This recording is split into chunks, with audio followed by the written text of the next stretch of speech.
Assalamualaikum warahmatullahi wabarakatuh. Perkenalkan, saya Tandria Oktaviana dari Prodi Agribisnis Fakultas Pertanian Universitas Sriwijaya Madura, NIM 92. Di sini saya akan mengunjungi pabrik tahu yang berada di kawasan Tarik, Kabupaten Sidoarjo. Langsung saja kita masuk ke pabrik tahunya. Usaha mikro kecil menengah atau UMKM pembuatan tahu ini berlokasi di Desa Kemuning, Kecamatan Tarik, Kabupaten Sidoarjo. UMKM ini didirikan sejak tahun 1982 dan beroperasi sampai sekarang. UMKM ini dikelola oleh Bu Nina selaku pemilik sah dari UMKM pembuatan tahu. Omset yang diperoleh per bulannya mencapai 7 juta rupiah. Alasan pemilik mendirikan UMKM ini dikarenakan pada saat tahun 1982 lalu, tahu merupakan makanan setengah jadi yang harganya terjangkau dan banyak dibutuhkan oleh semua orang. UMKM ini juga dapat bertahan lama hingga sekarang dikarenakan pengelola atau pemilik selalu mengedepankan kualitas tahu, sehingga produk tahu yang dihasilkan oleh UMKM tersebut menjadi produk kepercayaan dari masyarakat.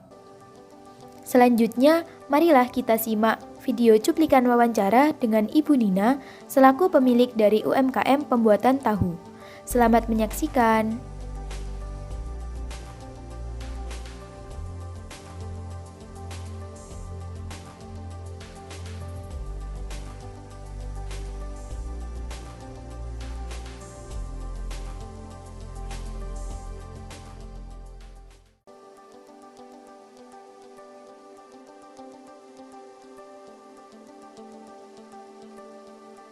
Nah, itu tadi merupakan cuplikan video wawancara yang telah saya lakukan. Kemudian, saya akan membahas lebih lanjut mengenai analisis UMKM pembuatan tahu berdasarkan informasi yang saya peroleh melalui wawancara. Yang pertama, saya akan membahas mengenai kepemilikan bisnis. Tipe kepemilikan bisnis dalam UMKM ini adalah tipe perseorangan, di mana perusahaan tersebut menjadi kepunyaan dan dijalankan oleh satu orang. Kemudian, yang kedua, mengenai lingkungan bisnis. Di dalam lingkungan bisnis, itu dibedakan menjadi dua, yaitu lingkungan bisnis internal dan lingkungan bisnis eksternal. Yang pertama, saya akan membahas mengenai lingkungan bisnis internal terlebih dulu. Di dalam lingkungan bisnis internal itu meliputi beberapa faktor. Yang pertama, tenaga kerja. Dalam UMKM pembuatan tahu ini memperkerjakan sekitar 4 orang pekerja, dan para pekerja itu telah lama bekerja kurang lebihnya selama 28 tahun. Yang kedua, dari segi modal.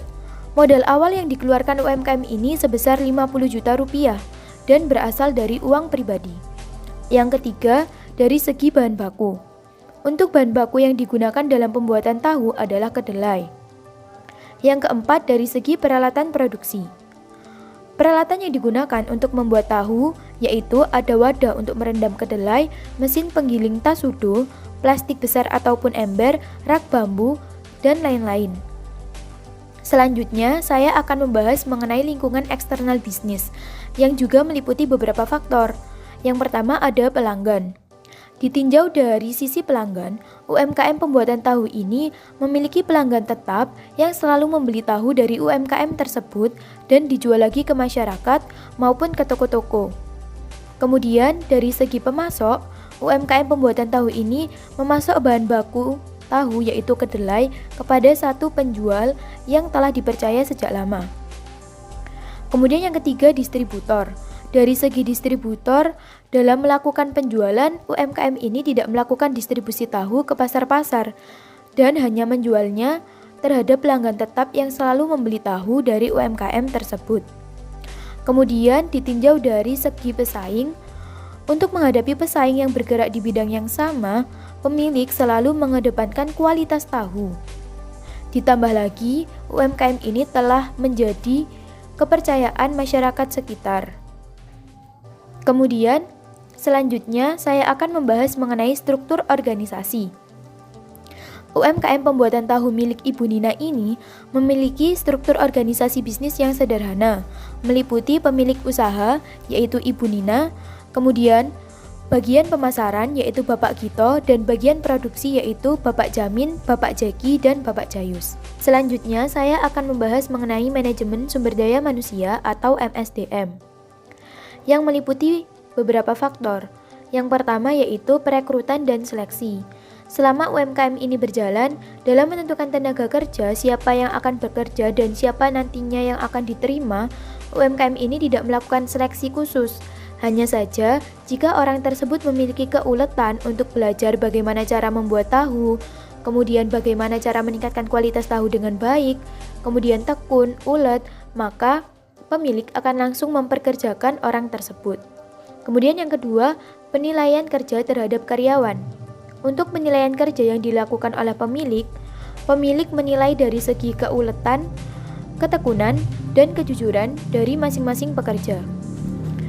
Kemudian yang ketiga yaitu penghargaan atau reward. Penghargaan ini ditujukan untuk memberikan motivasi kepada pekerja agar pekerja semakin meningkatkan semangat kinerjanya. Nah, bentuk motivasi yang berupa reward yang diberikan oleh pemilik kepada pekerja yaitu berupa hadiah setiap menjelang hari raya. Kemudian yang keempat yaitu pelatihan. Di awal ketika pekerja belum diterima, maka pemilik akan memberikan pelatihan terlebih dulu bagaimana cara mengolah tahu maupun membuat tahu dan mengoperasikan mesin. Kemudian jika pekerja itu sanggup melakukan hal tersebut dan ulet, maka langsung dipersilahkan untuk bekerja. Kemudian saya akan membahas dari segi tanggung jawab sosial. Bentuk tanggung jawab sosial yang diberikan oleh pemilik terhadap lingkungan yaitu hasil ampas dari pembuatan tahu tersebut dijual ke pasar, dan limbah buangan dari pengolahan pembuatan tahu itu akan dibuang ke sungai, namun melalui proses penyaringan agar tidak mencemari lingkungan. Kemudian bentuk tanggung jawab terhadap perlindungan konsumen. Untuk memberikan tanggung jawab perlindungan kepada konsumen, UMKM ini selalu menjaga kualitas dan bahan-bahan dalam pembuatan tahu yang sehat tanpa dicampur bahan-bahan kimia. Itulah yang dapat saya sampaikan, kurang lebihnya mohon maaf. Wassalamualaikum warahmatullahi wabarakatuh.